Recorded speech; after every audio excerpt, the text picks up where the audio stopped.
Assalamualaikum students, how are you? I hope you will be fine. Students, today I'll teach you English unit number 5, page number 49 and 50. Students, now let us start topic glossary.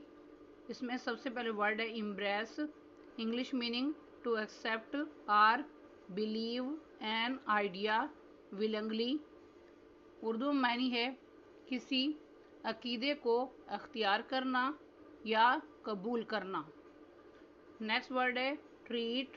English meaning to deal with. Urdu में मानी है सलूक करना. Next word है condition. English meaning a state at a particular time. Urdu में मानी है हालत. Next page number 50. Next word है मैटर.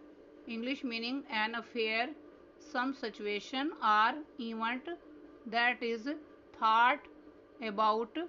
उर्दू में मानी है मामला. नेक्स्ट वर्ड है judgment. English meaning the act of assessing a person और सिचुएशन और एन इवेंट. उर्दू में मानी है जांच. नेक्स्ट वर्ड है commit. English meaning to perform an act. Urdu में मानी है सरजद करना. नेक्स्ट वर्ड है reign.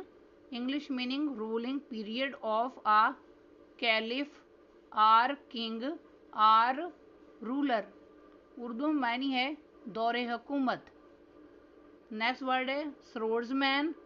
English meaning a man who is skilled in the use of swords. Urdu में मानी है शमशीर जन. स्टूडेंट्स, आज का लेक्चर यहाँ कंप्लीट हुआ.